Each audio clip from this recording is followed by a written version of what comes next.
ಅಂಗವಿಕಲರ ಗ್ರಾಮೀಣ ಪುನರ್ವಸತಿ ಯೋಜನೆಯಡಿ ಕೆಲಸ ಮಾಡುತ್ತಿರುವ ಪುನರ್ವಸತಿ ಕಾರ್ಯಕರ್ತರ ಎಂಆರ್ಡಬ್ಲ್ಯೂ, ವಿಆರ್ಡಬ್ಲ್ಯೂ, ಯುಆರ್ಡಬ್ಲ್ಯೂ ಸೇರಿದಂತೆ ವಿವಿಧ ಬೇಡಿಕೆಗಳನ್ನು ಈಡೇರಿಸಿ ಆಗ್ರಹಿಸಿ ಕರ್ನಾಟಕ ರಾಜ್ಯ ವಿಕಲಚೇತನರ ಹಾಗೂ ವಿದ್ಯುದ್ದೋಷ ಮತ್ತು ಗ್ರಾಮೀಣ ಹಾಗೂ ನಗರ ಪುನರ್ವಸತಿ ಕಾರ್ಯಕರ್ತರ ಜಿಲ್ಲಾ ಒಕ್ಕೂಟದಿಂದ ಪ್ರತಿಭಟನೆ ನಡೆಸಿದರು.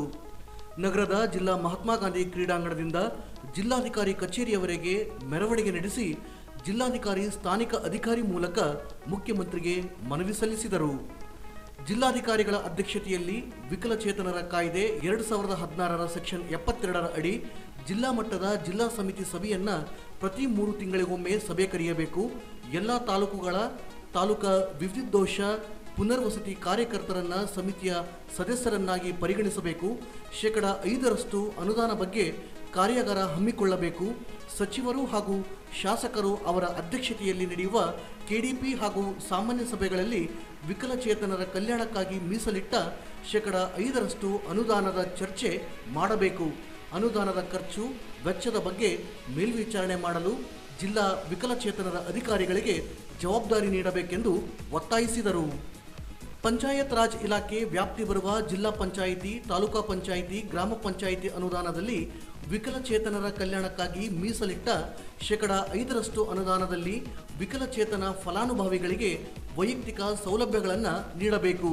5% ಮೀಸಲಿಟ್ಟ ಅನುದಾನದಲ್ಲಿ ತಾಲೂಕಾ ಪಂಚಾಯಿತಿನಲ್ಲಿ ಕಾರ್ಯನಿರ್ವಹಿಸುತ್ತಿರುವ ಎಂಆರ್ಡಬ್ಲ್ಯೂ ಅವರಿಗೆ ಹಾಗೂ ಗ್ರಾಮ ಪಂಚಾಯಿತಿಗಳಲ್ಲಿ ಕೆಲಸ ಮಾಡುವ ವಿಆರ್ಡಬ್ಲ್ಯೂ ಅವರಿಗೆ ಮತ್ತು ನಗರಸಭೆ, ಪುರಸಭೆ, ಪಂಚಾಯಿತಿಗಳಲ್ಲಿ ಕೆಲಸ ಮಾಡುವ ಯುಆರ್ಡಬ್ಲ್ಯೂ ಅವರಿಗೆ ಮಾಸಿಕವಾಗಿ ಪ್ರಯಾಣ ಭತ್ಯೆ ಮತ್ತು ಲೇಖನ ಸಾಮಗ್ರಿಗಳ ವೆಚ್ಚ ನೀಡಬೇಕೆಂದು ಮನವಿ ಮಾಡಿದರು. ಹಾಗೂ ವಿಕಲಚೇತನರ ನೂತನ ಕಾಯ್ದೆ 2015 ಜಿಲ್ಲಾದ್ಯಂತ ಸಂಬಂಧಪಟ್ಟ ಅನುಷ್ಠಾನ ಸೇರಿದಂತೆ ಇನ್ನಿತರ ಒಪ್ಪಂದಗಳ ಈಡೇರಿಕೆ ಮನವಿ.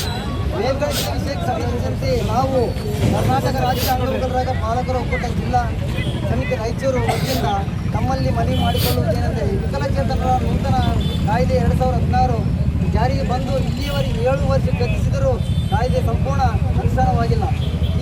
ಈಗಲೂ ನಗರ ಹಾಗೂ ಗ್ರಾಮ ಮಟ್ಟದಲ್ಲಿ ತೀವ್ರ ತರಹದ ವಿಕಲಚೇತನರಿಗೆ ಸರ್ಕಾರಿ ಹಾಗೂ ಅರೆ ಸರ್ಕಾರಿ ಸಂಘ ಸಂಸ್ಥೆಗಳಲ್ಲಿ ಸೇವೆ ಸಲ್ಲಿಸುತ್ತಿರುವ ದೊರಕದೆ ಅತ್ಯಂತ ನಿಷ್ಕ್ರಮಿತ ಜೀವನ ಸಾಗಿಸುತ್ತಿದ್ದಾರೆ. ಕಾರಣ ವಿಕಲಚೇತನರ ಆರೋಗ್ಯ ಸಮಸ್ಯೆಗಳು, ಶಿಕ್ಷಣ, ಉದ್ಯೋಗ, ಸಾರ್ವಜನಿಕ ಸಮಸ್ಯೆಗಳು.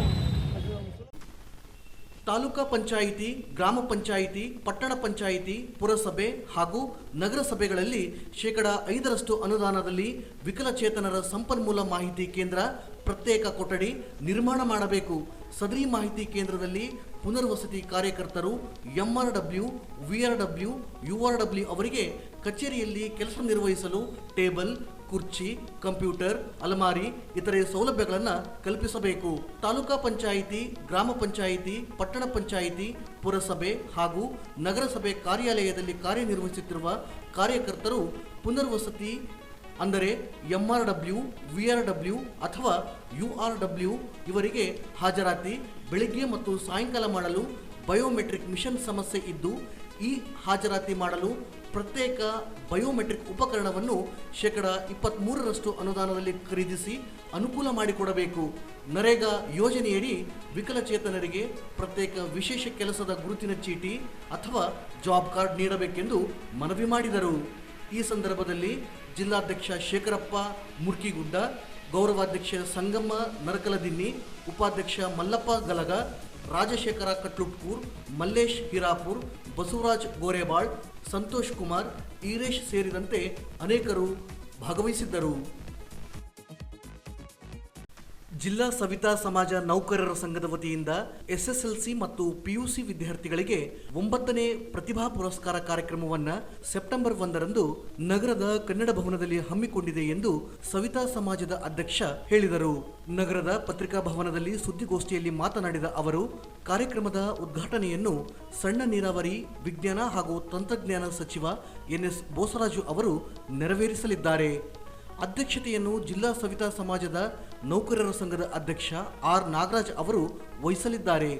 ಮುಖ್ಯ ಅತಿಥಿಗಳಾಗಿ ಶಾಸಕ ಶಿವರಾಜ್ ಪಾಟೀಲ್, ವಿಧಾನ ಪರಿಷತ್ ಸದಸ್ಯ ವಸಂತಕುಮಾರ್, ನಗರಸಭೆ ಅಧ್ಯಕ್ಷೆ ನರಸಿಂಹಲು ಮಾಡಗೇರಿ, ಉಪಾಧ್ಯಕ್ಷ ಸಾಜೀದ್ ಸಮೀರ್, ಹಿಂದುಳಿದ ಜಾತಿಗಳ ಒಕ್ಕೂಟ ಅಧ್ಯಕ್ಷ K Shantappa, Swami Vivekananda group of ಇನ್ಸ್ಟಿಟ್ಯೂಟ್ನ ಅಧ್ಯಕ್ಷ ಡಾಕ್ಟರ್ ವಿಷ್ಣುಕುಮಾರ್, ಜಿಲ್ಲಾ ಸವಿತಾ ಸಮಾಜದ ಅಧ್ಯಕ್ಷ ವಿಜಯಭಾಸ್ಕರ್ ಇಟಗಿ, SRS ಮಹಿಳಾ ಮಹಾವಿದ್ಯಾಲಯದ ನಿವೃತ್ತ ಪ್ರಾಚಾರ್ಯ ಸತ್ಯನಾರಾಯಣ, ನಗರಸಭೆ ನಾಮನಿರ್ದೇಶನದ ಸದಸ್ಯ ವೆಲ್ಲೂರು ವೆಂಕಟೇಶ್, ಸವಿತಾ ಸಮಾಜದ ಮಹಿಳಾ ಘಟಕದ ಅಧ್ಯಕ್ಷ ಗಾಯತ್ರಿ ಜಿಂದಪ್ಪ ಅವರು ಭಾಗವಹಿಸಲಿದ್ದಾರೆ ಎಂದು ತಿಳಿಸಿದರು.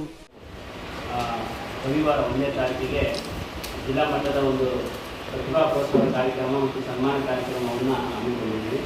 ಇದು 9ನೇ ಪ್ರತಿಭಾ ಪುರಸ್ಕಾರ ಕಾರ್ಯಕ್ರಮ.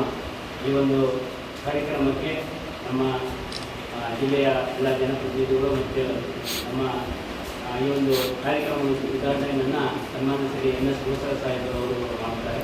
ಅದೇ ರೀತಿಯಾಗಿ ಈ ಒಂದು ಕಾರ್ಯಕ್ರಮದ ಅಧ್ಯಕ್ಷತೆಯನ್ನು ನಮ್ಮ R. ನಾಗರಾಜ್ ಅವರು ಲೋಕಸಭಾ ಅಧ್ಯಕ್ಷರು ಮಾಡ್ತಾರೆ. ಈ ಒಂದು ಕಾರ್ಯಕ್ರಮಕ್ಕೆ ಮುಖ್ಯ ಅತಿಥಿಗಳಾಗಿ ನಮ್ಮ ಡಾಕ್ಟರ್ S. ಶಿವರಾಜ್ ಭಟ್ರು, ಜನಪ್ರಿಯ ಶಾಸಕರು, ಅದೇ ರೀತಿಯಾಗಿ ನೂತನವಾಗಿ ವಿಧಾನ ಪರಿಷತ್ ಸದಸ್ಯರಾಗಿರುವಂಥ ಸನ್ಮಾನ್ಯ ಶ್ರೀ A. ವಸಂತಕುಮಾರ್ ಸಾಹೇಬರು ಕೂಡ ಬರಲಿದ್ದಾರೆ. ಅದೇ ರೀತಿಯಾಗಿ ನಿನ್ನೆ ತಾನೇ ನೂತನವಾಗಿ ಆಯ್ಕೆಯಾಗಿರುವಂಥ ನಗರಸಭೆಯ ಅಧ್ಯಕ್ಷರಾಗಿರುವಂಥ ನರಸಮ್ಮ ನರಸಿಂಹ ಮಾಡಿಗಿರಿಯವರು, ಅದೇ ರೀತಿಯಾಗಿ ಸಾಜಿದ್ ಸಮೀರ್ ಅವರು ಕೂಡ ಉಪಾಧ್ಯಕ್ಷ ನಗರಸಭೆ ಅವರು ಕೂಡ ಈ ಕಾರ್ಯಕ್ರಮಕ್ಕೆ ಬರಲಿದ್ದಾರೆ. ಇದಲ್ಲದೆ ನಮ್ಮ ಸಮಾಜದ ವಿಷ್ಣುಕುಮಾರ್ ಅಂತೇಳಿ ನಮ್ಮ ಸಮಾಜದವರು ಬೆಂಗಳೂರಿನ ಒಂದು ಸ್ವಾಮಿ ವಿವೇಕಾನಂದ ಗ್ರೂಪ್ ಆಫ್ ಇನ್ಸ್ಟಿಟ್ಯೂಟ್ ಅಂತೇಳಿ ಒಂದು ಇನ್ಸ್ಟಿಟ್ಯೂಟ್ ಮಾಡಿಕೊಂಡು ಅದರಲ್ಲಿ ಅನೇಕ B.Pharm, M.Pharm, ಫಾರ್ಮಸಿ, ನರ್ಸಿಂಗ್ ಇನ್ಸ್ಟಿಟ್ಯೂಟ್ಗಳನ್ನು. ಈ ಸಂದರ್ಭದಲ್ಲಿ ವಿಜಯಭಾಸ್ಕರ್ ಇಟಗಿ ಸೇರಿದಂತೆ ಅನೇಕರು ಇದ್ದರು. ನೈತಿಕತೆಯೇ ಸ್ವಾತಂತ್ರ್ಯ ಎಂಬ ಘೋಷಣೆಯನ್ನು ಸ್ವೀಕರಿಸುವ ಮತ್ತು ಪ್ರತಿಪಾದಿಸುವ ಮೂಲಕ ಸ್ವಾತಂತ್ರ್ಯದ ನಿಜವಾದ ಸಾರವನ್ನು ಅರ್ಥ ಮಾಡಿಕೊಳ್ಳಲು ಮತ್ತು ನೆಚ್ಚಿಕೊಳ್ಳಲು ನಾವು ಇತರರನ್ನು ಪ್ರೇರೇಪಿಸಬಹುದು. ನಾವು ಮಾದರಿಯಾಗಿ ಮುನ್ನಡೆದು ನಮ್ಮ ಸುತ್ತಮುತ್ತಲಿನವರಿಗೆ ಜ್ಞಾನ ನೀಡುವ ಉದ್ದೇಶದಿಂದ ನೈತಿಕತೆಯೇ ಸ್ವಾತಂತ್ರ್ಯದ ಭರವಸೆ ರಾಷ್ಟ್ರವ್ಯಾಪಿ ಅಭಿಯಾನವನ್ನು ಸೆಪ್ಟೆಂಬರ್ 1ರಿಂದ 30ರವರೆಗೆ ಹಮ್ಮಿಕೊಂಡಿದೆ ಎಂದು ಜಮಾಅತೆ ಇಸ್ಲಾಂ ಹಿಂದ್ ಮಹಿಳಾ ವಿಭಾಗದ ಅಭಿಯಾನದ ಸಂಚಾಲಕಿ ತಶ್ಕೀಲಾ ಖಾನಂ ಅವರು ಹೇಳಿದರು. ನಗರದ ಪತ್ರಿಕಾ ಭವನದಲ್ಲಿ ಸುದ್ದಿಗೋಷ್ಠಿಯಲ್ಲಿ ಮಾತನಾಡಿದ ಅವರು, ಪ್ರಸಕ್ತ ಕಾಲದಲ್ಲಿ ಸಮಾಜವು ಎದುರಿಸುತ್ತಿರುವ ಸಮಸ್ಯೆಗಳು ಮತ್ತು ಸವಾಲುಗಳು ಬಹಳ ಕಳವಳಕಾರಿಯಾಗಿವೆ. ಹೆಚ್ಚುತ್ತಿರುವ ನಗ್ನತೆ ಜೂಜು, ಮದ್ಯಪಾನ, ಮಾದಕ ವ್ಯಸನ, ಲಿವಿಂಗ್ ರಿಲೇಶನ್ಶಿಪ್, ಸಲಿಂಗಕಾಮ ಹಾಗೂ ವೇಶ್ಯಾವಾಟಿಕೆಗಳಂತಹ ಕೆಡುಕುಗಳು ಒಂದೆಡೆ ಸಮಾಜದ ಹದಗೆಡುತ್ತಿರುವ ನೈತಿಕ ಮಟ್ಟಕ್ಕೆ ಕೈಗನ್ನಡಿಯಾಗಿದೆ. ಇನ್ನೊಂದೆಡೆ ನೈತಿಕ, ಸಾಮಾಜಿಕ ಮತ್ತು ಜೈವಿಕ ಮಟ್ಟದಲ್ಲಿ ಅಸಂಖ್ಯಾತ ಸಮಸ್ಯೆಗಳನ್ನು ಹುಟ್ಟುಹಾಕಿವೆ ಎಂದರು. ಇಂತಹ ಪರಿಸ್ಥಿತಿಯಲ್ಲಿ ಗಮನದಲ್ಲಿರಿಸಿ ಸಮಾಜದಲ್ಲಿ ಜಾಗೃತಿ ಮೂಡಿಸಲಿಕ್ಕಾಗಿ ಮತ್ತು ಪ್ರಸಕ್ತ ಸ್ಥಿತಿಯಲ್ಲಿ ಸುಧಾರಣೆ ತರಲಿಕ್ಕಾಗಿ ಜಮಾಅತೆ ಇಸ್ಲಾಮಿ ಹಿಂದ್ ಮಹಿಳಾ ವಿಭಾಗವು ನೈತಿಕತೆ ಸ್ವಾತಂತ್ರ್ಯ ಎಂಬ ಧ್ಯೇಯ ವಾಕ್ಯದಡಿ ಅಭಿಯಾನವನ್ನು ಆಯೋಜಿಸಿದೆ ಎಂದು ತಿಳಿಸಿದರು. ನೈತಿಕತೆ ಸಿದ್ಧಾಂತಗಳೇ ನಮ್ಮ ಕರ್ಮಗಳು ಮತ್ತು ನಿರ್ಧಾರಗಳಿಗೆ ಮಾರ್ಗದರ್ಶನವಾಗುವಂತಹ ಸಮಾಜವನ್ನು ನಿರ್ಮಿಸಲು ನೈತಿಕ ಉತ್ಕೃಷ್ಟತೆಯ ಅಡಿಪಾಯವಾಗಿರುವಂತಹ ಸ್ವಾತಂತ್ರ್ಯದ ದೃಷ್ಟಿಕೋನವನ್ನು ಎತ್ತಿ ಹಿಡಿಯುವ ಅಭಿಯಾನದಲ್ಲಿ ಪ್ರತಿಯೊಬ್ಬರೂ ಭಾಗವಹಿಸಲು ತಿಳಿಸಿದರು.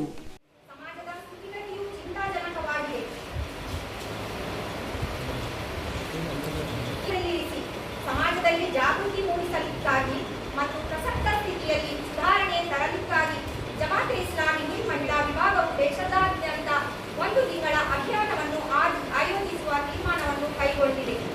2024 ಸೆಪ್ಟೆಂಬರ್ 1ರಿಂದ 30ರವರೆಗೆ ನೈತಿಕತೆಯೇ ಸ್ವಾತಂತ್ರ್ಯ ಎಂಬ ಧ್ಯೇಯ ವಾಕ್ಯದಡಿ ಪ್ರಸ್ತುತ ಅಭಿಯಾನವನ್ನು ನಡೆಸಲಾಗುವುದು.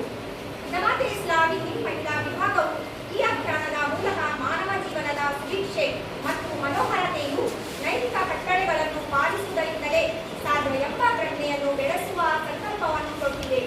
ಯುವ ಪೀಳಿಗೆಯನ್ನು ಸ್ವಾತಂತ್ರ್ಯದ ತಪ್ಪು ಕಲ್ಪನೆಯಿಂದ ಜಾಗೃತಗೊಳಿಸುವುದು ಮತ್ತು ಅದರಿಂದ ರಕ್ಷಿಸುವುದು ಈ ಅಭಿಯಾನದ ಪ್ರಮುಖ ಉದ್ದೇಶವಾಗಿದೆ. ಸಮಾನವಾಗಿರುವ ನೈತಿಕ ಮೌಲ್ಯಗಳು ಮತ್ತು ಸಾಮೂಹಿಕ ಕ್ರಿಯಾಶೀಲತೆಯ ಶಕ್ತಿಯ ಮೂಲಕ ನೈಜ ಸ್ವಾತಂತ್ರ್ಯದಿಂದ ಸಮೃದ್ಧವಾಗಿರುವ ಜಗತ್ತನ್ನು ಸೃಷ್ಟಿಸಲು ಒಟ್ಟಾಗಿ ಶ್ರಮಿಸಬೇಕಾಗಿದೆ. ಈ ಮೂಲಕ ಸರ್ವರಿಗೂ ಅರ್ಥಪೂರ್ಣ ಮತ್ತು ಅಚಲವಾದ ಸ್ವಾತಂತ್ರ್ಯ ಸಿಗುವಂತೆ ಖಚಿತಪಡಿಸಬಹುದು ಎಂದರು. ಈ ಸಂದರ್ಭದಲ್ಲಿ ತಸ್ಲಿಂ ಫರ್ಜಾನ್, ಸಾಲಿಹಾ ನುರಯನ್ ಸೇರಿದಂತೆ ಅನೇಕರು ಇದ್ದರು. ಅಂಗವಿಕಲರಿಗೆ ಜೀವನ ಭತ್ಯೆಗೆ ಕೇಂದ್ರ ಮತ್ತು ರಾಜ್ಯ ಸರ್ಕಾರ ತಲಾ 5,000 ಹಾಗೂ ಉದ್ಯೋಗ ಇಲ್ಲದವರಿಗೆ ಉದ್ಯೋಗ ನೀಡಬೇಕೆಂದು ಕರ್ನಾಟಕ ರಾಜ್ಯ ಅಂಗವಿಕಲ ಹಾಗೂ ಪಾಲಕರ ಒಕ್ಕೂಟದ ರಾಜ್ಯಾಧ್ಯಕ್ಷ ಜಿಎನ್ ನಾಗರಾಜ ಹೇಳಿದರು. ನಗರದ ಪತ್ರಿಕಾ ಭವನದಲ್ಲಿಂದು ಸುದ್ದಿಗೋಷ್ಠಿಯಲ್ಲಿ ಮಾತನಾಡಿದ ಅವರು, ಕೇಂದ್ರ ಸರ್ಕಾರದ ಪ್ರತಿ ವರ್ಷದ ಬಜೆಟ್ನಲ್ಲಿ ವರ್ಷದಿಂದ ವರ್ಷಕ್ಕೆ ಹೆಚ್ಚಳವಾಗುತ್ತದೆ. ಆದರೆ ಕಳೆದ 11 ವರ್ಷಗಳಿಂದ ಅಂಗವಿಕಲರಾಗಿ ನೀಡುವ ಮಾಸಿಕ ಭತ್ಯೆ ಕೇವಲ 300 ಆಗಿದ್ದು ಇಲ್ಲಿಯವರೆಗೆ ಹೆಚ್ಚಳ ಮಾಡಿಲ್ಲ. ಅಂಗವಿಕಲರಿಗೆ ಕೇಂದ್ರ ಸರ್ಕಾರ ಬಹುದೊಡ್ಡ ಅನ್ಯಾಯ ಮಾಡಿದೆ ಎಂದು ಆರೋಪಿಸಿದರು. ಅಂಗವಿಕಲರು ಜೀವನದ ನಿರ್ವಹಣೆಗೆ ಅನೇಕ ರೀತಿಯ ಗಂಭೀರ ಸಮಸ್ಯೆಗಳನ್ನು ಎದುರಿಸುತ್ತಿದ್ದಾರೆ. ಆದ್ದರಿಂದ ಸರ್ಕಾರ ಗಮನ ಸೆಳೆಯಲು ಅಕ್ಟೋಬರ್ ತಿಂಗಳಲ್ಲಿ ರಾಜ್ಯ ಮಟ್ಟದಲ್ಲಿ ಅಂಗವಿಕಲರ ಬೃಹತ್ ಸಮಾವೇಶ ನಡೆಸುವ ಮೂಲಕ ಸರ್ಕಾರಕ್ಕೆ ಒತ್ತಾಯಿಸಲಾಗುತ್ತದೆ ಎಂದು ತಿಳಿಸಿದರು. ಜಿಲ್ಲಾಧಿಕಾರಿಗಳ ಅಧ್ಯಕ್ಷತೆಯಲ್ಲಿ ವಿಕಲಚೇತನರ ಕಾಯ್ದೆ 2016ರ ಸೆಕ್ಷನ್ 72ರ ಅಡಿ ಜಿಲ್ಲಾ ಮಟ್ಟದ ಜಿಲ್ಲಾ ಸಮಿತಿ ಸಭೆಯನ್ನು ಪ್ರತಿ 3 ತಿಂಗಳಿಗೊಮ್ಮೆ ಸಭೆ ಕರೆಯಬೇಕು. ಎಲ್ಲ ತಾಲೂಕುಗಳ ತಾಲೂಕು ವಿವಿಧ ದೋಷ ಪುನರ್ವಸತಿ ಕಾರ್ಯಕರ್ತರನ್ನು ಸಮಿತಿಯ ಸದಸ್ಯರುಗಳನ್ನಾಗಿ ಪರಿಗಣಿಸಬೇಕು.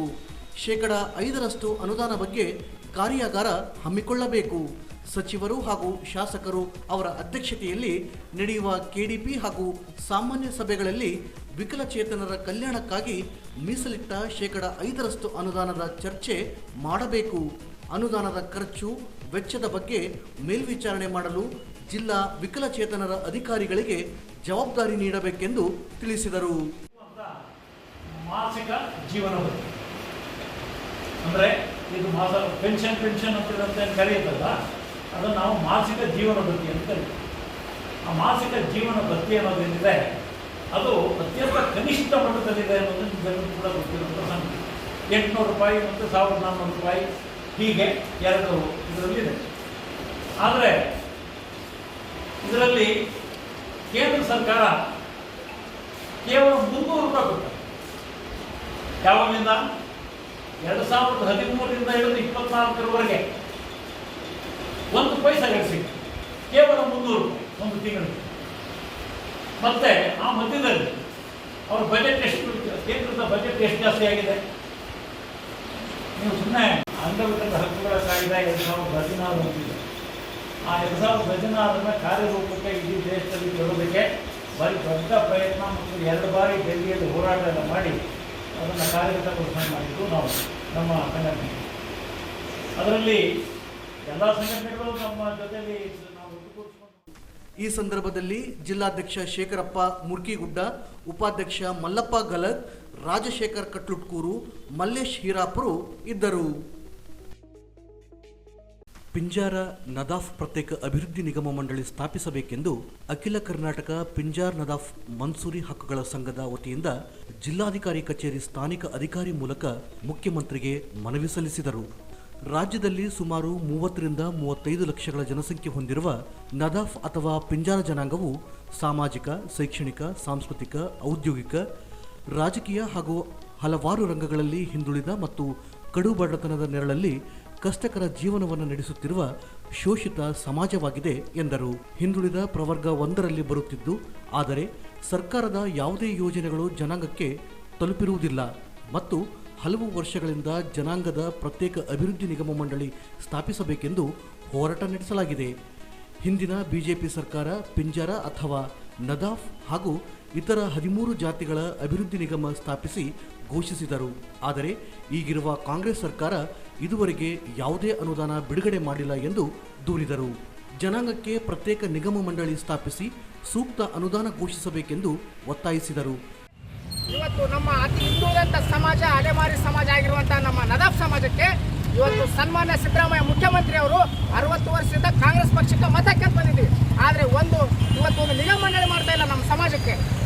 ನಮ್ಮ ಹಿರಿಯರು ಪೂರ್ವಜರಿಂದ ಹೋರಾಟ ಮಾಡ್ತಾ ಬಂದಿದ್ದೀವಿ. ಹಾಗಾಗಿ ಕೂಡಲೇ ಸನ್ಮಾನ್ಯ ಸಿದ್ದರಾಮಯ್ಯ ಸಾಹೇಬರು ನಮ್ಮ ಅಳಲನ್ನು ಆಲಿಸಿ ಕೂಡಲೇ ನಿಗಮ ಮಂಡಳಿಯನ್ನು ಆದೇಶಿಸಿ ಮತ್ತು ಆ ನಿಗಮ ಮಂಡಳಿಗೆ ಅನುದಾನ ಬೇಕಾದಂಥ ಅನುದಾನ ನೀಡಬೇಕಂತೇಳಿ ಈ ಮೂಲಕ ನಮ್ಮ ಎಲ್ಲ ರಾಯಚೂರು ಜಿಲ್ಲಾ ನದಾಫ್ ಸಮಾಜದಿಂದ ಒತ್ತಾಯಿಸ್ತಾ ಇದ್ದೇವೆ. ಈ ಸಂದರ್ಭದಲ್ಲಿ ರಾಜ್ಯಾಧ್ಯಕ್ಷ ಇಮ್ರಾನ್ ಬಡೇಸಾಬ್, ರಾಜಾ ಮೊಹಮ್ಮದ್, ಯಾಕೂಬ್, ಶಾಲಂ ಸಾಬ್ ಮೆಂಬರ್, ಜಮೀರ್ ಯಾಪಲದಿನ್ನಿ, ಶಾಲಂ ಸಾಬ್ ಬೇಲ್ದಾರ್, ಮೊಹಮ್ಮದ್ ರಫಿ ಕಲ್ಮಾಲ್, ಹುಸೇನ್ ಬಾರಾ, ಮೌಲಾ, NTR, ನಜೀರ್, ಅಹಮದ್ ಮೊಹಮ್ಮದ್ ರಫಿ, ಹುಸೇನ್ ಬಾಷಾ ರಾಂಪುರ್, ಮೆಹಬೂಬ್, ಮೊಹಮ್ಮದ್ ಅಸ್ಲಂ, ರಫೀಬಾಯಿ ಸೇರಿದಂತೆ ಅನೇಕರು ಇದ್ದರು. ಜಿಲ್ಲಾಡಳಿತ ಹಾಗೂ ಪೊಲೀಸ್ ಇಲಾಖೆ ಸೂಚಿಸಿರುವ ಎಲ್ಲ ಮಾರ್ಗದರ್ಶನ ಪಾಲಿಸುವ ಮೂಲಕ ಯಾವುದೇ ಅಹಿತಕರ ಘಟನೆಗಳಿಗೆ ಆಸ್ಪದವಿಲ್ಲದಂತೆ ಶಾಂತಿಯುತವಾಗಿ ಗಣೇಶ ಚತುರ್ಥಿ ಆಚರಿಸಬೇಕೆಂದು ಜಿಲ್ಲಾ ಪೊಲೀಸ್ ವರಿಷ್ಠಾಧಿಕಾರಿ ಪುಟ್ಟಮಾದಯ್ಯ ಹೇಳಿದರು. ನಗರದ ಸದರ ಬಜಾರ ಪೊಲೀಸ್ ಠಾಣೆಯಲ್ಲಿ ಗಣೇಶ ಚತುರ್ಥಿ ಅಂಗವಾಗಿ ಏರ್ಪಡಿಸಿದ್ದ ಶಾಂತಿ ಸಭೆಯಲ್ಲಿ ಪಾಲ್ಗೊಂಡು ಮಾತನಾಡಿದರು. ಧಾರ್ಮಿಕ ಆಚರಣೆಗಳು ಶಾಂತಿ ಹಾಗೂ ಸೌಹಾರ್ದಯುತವಾಗಿ ಜರುಗಬೇಕು. ಪರಸ್ಪರ ಅನ್ಯೋನ್ಯತೆಯಿಂದ ಧಾರ್ಮಿಕ ಆಚರಣೆಗಳು ನಡೆಯಬೇಕು. ಈ ನಿಟ್ಟಿನಲ್ಲಿ ಗಣೇಶ ಚತುರ್ಥಿ ಜಿಲ್ಲಾಡಳಿತ ಹಾಗೂ ಪೊಲೀಸ್ ಇಲಾಖೆ ಸೂಚಿಸಿರುವ ಮಾರ್ಗದರ್ಶನಗಳನ್ನು ಪಾಲಿಸಬೇಕು ಎಂದು ಕರೆ ನೀಡಿದರು. ಗಣೇಶ ಚತುರ್ಥಿ ಆಚರಣೆ ವೇಳೆ ಹಾಕುವ ಪೆಂಡಾಲ್ಗಳಿಂದ ಸಂಚಾರಕ್ಕೆ ಅಡಚಣೆಯಾಗಬಾರದು. ವಿದ್ಯುತ್ ಸಂಪರ್ಕಕ್ಕೆ ಸಂಬಂಧಪಟ್ಟ ಇಲಾಖೆಯಿಂದ ಅನುಮತಿ ಪಡೆಯಬೇಕು. ಪರಿಸರ ಸ್ನೇಹಿ ಗಣೇಶ ಮೂರ್ತಿಗಳನ್ನು ಪೂಜಿಸಿ ವಿಸರ್ಜಿಸಬೇಕು ಎಂದರು. ಪೆಂಡಾಲ್ಗಳಲ್ಲಿ ನಿಗದಿತ ವರದಿ ಹೊರತುಪಡಿಸಿ ಧ್ವನಿವರ್ಧಕಗಳನ್ನು ಬಳಸಬಾರದು. ಹೆಚ್ಚು ಶಬ್ದದ ಮೂಲಕ ಶಬ್ದ ಮಾಲಿನ್ಯ ಉಂಟು ಮಾಡಬಾರದು. ಶಾಂತಿ ಸೌಹಾರ್ದತೆ ಧಕ್ಕೆಯಾಗದಂತೆ ಯಾವುದೇ ಪೋಸ್ಟರ್ ಹಾಗೂ ಭಿತ್ತಿಪತ್ರಗಳನ್ನು ಬಳಸಬಾರದು ಎಂದು ಅವರು ಶಾಂತಿಯುತ ಆಚರಣೆಗೆ ಹೆಚ್ಚು ಗಮನಹರಿಸಬೇಕು. ಯಾವುದೇ ಘಟನೆಗಳು ಶಾಂತಿಗೆ ಭಂಗ ಉಂಟು ಮಾಡಿದರೆ ತಕ್ಷಣ ಪೊಲೀಸ್ ಇಲಾಖೆ ಗಮನಕ್ಕೆ ತರಬೇಕೆಂದರು. ಕೆಲವು ಸಂದರ್ಭಗಳಲ್ಲಿ ಆರೋಗ್ಯ ಹಿತದೃಷ್ಟಿಯಿಂದ ಚತುರ್ಥಿ ಆಚರಣೆ ವೇಳೆ ತುರ್ತು ಸೇವೆಗಾಗಿ ಆಂಬ್ಯುಲೆನ್ಸ್ ಹಾಗೂ ವೈದ್ಯಕೀಯ ಸೇವೆಗಳು ಕೈಗೊಂಡಿರಬೇಕೆಂದು ಸಲಹೆ ನೀಡಿದರು. ಗಣೇಶ ಮೂರ್ತಿಗಳ ವಿಸರ್ಜನೆ ದಿನದಂದು ಈಗಾಗಲೇ ಇಲಾಖೆ ನಿಗದಿಪಡಿಸಿರುವ ಮಾರ್ಗದಲ್ಲೇ ಸಂಚರಿಸಬೇಕು. ಎಷ್ಟು ಎತ್ತರದ ಮೂರ್ತಿಗಳ ಬಳಕೆ ಹಾಗೂ ಅಲಂಕಾರ ಮಾಡಬಾರದು ಎಂದು ಅವರು ಎಲ್ಲ ಸಮಯದಲ್ಲಿ ಶಾಂತಿ ಸೌಹಾರ್ದತೆಗೆ ಹೆಚ್ಚು ಒತ್ತು ನೀಡಬೇಕೆಂದು ಕರೆ ನೀಡಿದರು. ನಂತರ ಗಣೇಶ ಮೂರ್ತಿ ವಿಸರ್ಜಿಸುವ ಮಾವಿನಕೆರೆ ತೆರಳಿ ಪರಿಸ್ಥಿತಿಯನ್ನು ಪರಿಶೀಲಿಸಿದರು. ಮತ್ತೆ ಸುತ್ತಮುತ್ತ ಪ್ರಖರವಾದ ಬೆಳಕು ಕ್ರಾಸ್ ಭಾಗದಲ್ಲಿ ಇನ್ನೊಂದು ಕಡೆ ಇದು ಮಾಡ್ಕೊಳ್ಳೋದು ಬೇಡ, ಪರಿಶ್ರಮಣೆ ಮಾಡೋದು ಬೇಡ. ಮತ್ತೆ ನೀವೆಲ್ಲಿ ಕೂರಿಸ್ತೀರಿ ಅಲ್ಲಿ ಲೈಟು ಕರೆಕ್ಟಾಗಿ ಇರಬೇಕು. ಸಾಮಾನ್ಯವಾಗಿ ಎಲ್ಲಿ ಯಾವಾಗ ಮನುಷ್ಯನಿಗೆ ಆರೋಗ್ಯ ಸಮಸ್ಯೆ ತಲೆದೋರುತ್ತಂತ ಗೊತ್ತಿಲ್ಲ. ಆಂಬುಲೆನ್ಸಸ್ಸು ಈ ಮೆಡಿಕಲ್ ಎಮರ್ಜೆನ್ಸಿ ಇದ್ದಾಗ ಅವ್ರಿಗೆ ನೀವು ಹಾಕೋ ಪೆಂಡಾಲ್ಗಳು ನಿಮ್ಮ ಆಚರಣೆಗಳು ಯಾವುದೇ ಒಂದು ಇದರಲ್ಲಿ ಆಂಬುಲೆನ್ಸ್ ಇರ್ಬೋದು ಅಥವಾ ಬೇರೆ ಯಾರ ನಾಗರಿಕರಿಗೆ ಒಂದೇ ಆಗಿದ್ದೀನಿ ಕಾರಲ್ಲಿ ಅಳವಡಿಸ್ಕೊಳ್ಳೋದು. ವಿಸರ್ಜನೆ ಮಾಡ್ತೀವಿ, ನಂತರ ವಾಪಸ್ ಬರ್ತಿರಲ್ಲ, ಅವಾಗೇನು ಸೌಂಡ್ ಬೇಡ, ಶಾಂತ ಹೋಗೋರು ಮನೆಗೆ ಹೋಗೋದು. ಅದನ್ನು ಗಮನಿಸಿ ಅದನ್ನು ಆಧಾರ ಇಟ್ಕೊಳ್ಳಿ. ಮತ್ತೆ ನೀವೆಲ್ಲಿ ಪ್ರತಿಷ್ಠಾಪನೆ ಮಾಡ್ತೀರಿ ಅಲ್ಲಿ ನಿಮ್ಮ ಸಂಘಟನೆ ಯಾರಿದ್ದೀರಿ, ಯಾವಲ್ಲಿ ನಿಮ್ಮ ವಾಲಂಟಿಯರ್ಸ್ ಇರಬೇಕು, ನಿಮ್ಮ ಸ್ವಯಂ ಸೇವಕರು ಇರಬೇಕು. ಈ ಸಂದರ್ಭದಲ್ಲಿ ಹೆಚ್ಚುವರಿ ಅಧೀಕ್ಷಕ ಡಾಕ್ಟರ್ ಶಿವಕುಮಾರ್, ಜಿ ಹರೀಶ್, ಉಪವಿಭಾಗ ಅಧೀಕ್ಷಕ ಸತ್ಯನಾರಾಯಣ, ಸಿಪಿಐ ನಾಗರಾಜ್ ಮೇಕರ್, ಪಿಐ ಉಮೇಶ್ ಇನ್ಕಾಂಬ್ಳೆ, ಪಿಎಸ್ಐಗಳಾದ ಮಂಜುನಾಥ್, ಚಂದ್ರಪ್ಪ, ಅನಿತಾ, ವೆಂಕಟೇಶ್, ತಹಸೀಲ್ದಾರ್ ಅನ್ವರ್, ನಗರಸಭೆ ಅಭಿಯಂತರ ಜೈಪಾಲ್ ರೆಡ್ಡಿ, ಅಗ್ನಿಶಾಮಕ ಸಿಪಿಐ ರವೀಂದ್ರ, ವಕ್ತ್ ಫರೀನ್ ಖಾನ್, ಮುಖಂಡರಾದ ಶ್ರೀನಿವಾಸ್ ಪತಂಗೆ, ಅಶೋಕ್ ಜೈನ್, ಅಂಬಾಜಿರಾವ್, ಕೆ ಕುಮಾರ್, ಜಸ್ವಂತ್ ರಾವ್, ಕಲ್ಯಾಣ್ಕರ್, ಅಶೋಕ್ ಶೆಟ್ಟಿ, ಮಹಾವೀರ್, ಖಾಜಾ ಅಸ್ಲಂ, ರಸೂಲ್ ಸಾಬ್, ಲಿಖಾಯತ್, ಮಾಸೂಮ್ ಖಾಲಾ ಗೌಸ್ ಇತರರು ಇದ್ದರು. ನಗರದ ಸತ್ಯನಾಥ್ ಕಾಲೋನಿ ವಾರ್ಡ್ ನಂಬರ್ 13ರಲ್ಲಿ ಬಿಟಿ ಡಾಂಬರೀಕರಣ ರಸ್ತೆ ಬಿಲ್ ತಡೆ ಹಿಡಿದು ಸಂಬಂಧಿಸಿದ ಜೆಇ ಮತ್ತು ಎಇಇ ಹಾಗೂ ಇಇ ಮುಂಬಡ್ತಿಯನ್ನು ತಡೆ ಹಿಡಿಯಬೇಕೆಂದು ಒತ್ತಾಯಿಸಿ ಅಖಿಲ ಭಾರತ ಡಾಕ್ಟರ್ ಬಿಆರ್ ಅಂಬೇಡ್ಕರ್ ಸೈನ್ಯದ ವತಿಯಿಂದ ಜಿಲ್ಲಾಧಿಕಾರಿ ಸ್ಥಾನಿಕ ಅಧಿಕಾರಿಗೆ ಮನವಿ ಸಲ್ಲಿಸಿದರು. ಬಿಟಿ ಡಾಂಬರೀಕರಣ ರಸ್ತೆ ಕಾಮಗಾರಿಯು ತೀರಾ ಕಳಪೆ ಮಟ್ಟದಿಂದ ಕೂಡಿದೆ. ಕಾಮಗಾರಿ ಚುನಾವಣೆಯ ನೀತಿ ಸಂಹಿತೆ ಜಾರಿ ಅವಧಿಯಲ್ಲಿ ತರಾತುರಿಯಲ್ಲಿ ಮಾಡಲಾಗಿದೆ. ಸಂಬಂಧಿಸಿದ ಜೆಇ ಕಾಮಗಾರಿ ಪರಿಶೀಲಿಸಿಲ್ಲ. ಕಚೇರಿ ಕುಳಿತು ಬಿಲ್ ಪಾವತಿಸಲು ವರದಿ ಸಲ್ಲಿಸಿದ್ದಾರೆ. ಅಧಿಕಾರಿಗಳು ಗುತ್ತಿಗೆದಾರರ ಜೊತೆ ಶಾಮೀಲಾಗಿ ಕಮಿಷನ್ ಪಡೆದುಕೊಂಡಿದ್ದಾರೆ ಎಂದು ದೂರಿದರು. ಉನ್ನತ ಮಟ್ಟದ ಅಧಿಕಾರಿಗಳಿಂದ ತನಿಖೆ ನಡೆಸಿ ಕಳಪೆ ಕಾಮಗಾರಿ ಕುರಿತು ಕ್ರಮ ವಹಿಸಿ ಬಿಲ್ ತಡೆ ಹಿಡಿಯಬೇಕೆಂದು ಒತ್ತಾಯಿಸಿದರು. ರಾಯಚೂರು ನಗರದ ಸತ್ಯನಾಥ ಕಾಲೋನಿಯಲ್ಲಿ ವಾರ್ಡ್ ನಂಬರ್ 13ರಲ್ಲಿ ಕೈಗೊಂಡಿರುವ ಬಿಟಿ ಡಾಂಬರೀಕರಣ ರಸ್ತೆ ಕಾಮಗಾರಿ ತೀರಾ ಕಳಪೆ ಮಟ್ಟದಿಂದ ಮಾಡಿರುತ್ತಾರೆ. ಈ ಕಾಮಗಾರಿಯನ್ನು ಚುನಾವಣೆಯ ನೀತಿಯ ಸಹಿತ ಜಾರಿ ಅವಧಿಯಲ್ಲಿ ಈ ಕಾಮಗಾರಿಯನ್ನು ಅವರು ತಮ್ಮ ಮನಸ್ಸಿಗೆ ಬಂದಂತೆ ಮಾಡಿರುತ್ತಾರೆ. ಸಂಬಂಧಿಸಿದ JE ಅವರು ಹಾಗೂ ಈ ಕಾಮಗಾರಿಯನ್ನು ವೀಕ್ಷಿಸಿರುವುದಿಲ್ಲ. ಇವರು ಕಚೇರಿಯಲ್ಲಿ ಕುಳಿತು ಬಿಲ್ ಪಾವತಿಯಾಗಲು ವರದಿ ಸಲ್ಲಿಸಿರುತ್ತಾರೆ. ಇದರಿಂದ ಸರ್ಕಾರದ ಹಣ ಲೂಟಿ ಮಾಡಿ ಭಾರಿ ಭ್ರಷ್ಟಾಚಾರವಾಗಿಸಿದ್ದಾರೆ. ಹೀಗಾಗಿ ಇಂತಿಷ್ಟು ಅಂತ ಕಮಿಷನ್ ನಿಗದಿಪಡಿಸಿಕೊಂಡು ಭಾರಿ ಮೊತ್ತದ ಸರ್ಕಾರ ಹಣವನ್ನು ಲೂಟಿ ಮಾಡಿರುತ್ತಾರೆ. ಸದರಿ ಕಾಮಗಾರಿಯನ್ನು ಅಂದಾಜು ಪತ್ರಿಕೆ ಪ್ರಕಾರ ಮಾಡಿರುವುದಿಲ್ಲ. ಇದನ್ನು ಉನ್ನತ ಮಟ್ಟದಲ್ಲಿ ಅಧಿಕಾರಿಗಳಿಂದ ಈ ಸಂದರ್ಭದಲ್ಲಿ ವಿಭಾಗೀಯ ಅಧ್ಯಕ್ಷ ಹನುಮಂತ, ಸತ್ಯಸಾಬ್, ವೆಂಕಟೇಶ್, ಜಲಾಲ್, ಅನ್ವರ್, ಉರುಕುಂದ, ಪ್ರಭಾಕರ್ ಸೇರಿದಂತೆ ಅನೇಕರು ಇದ್ದರು.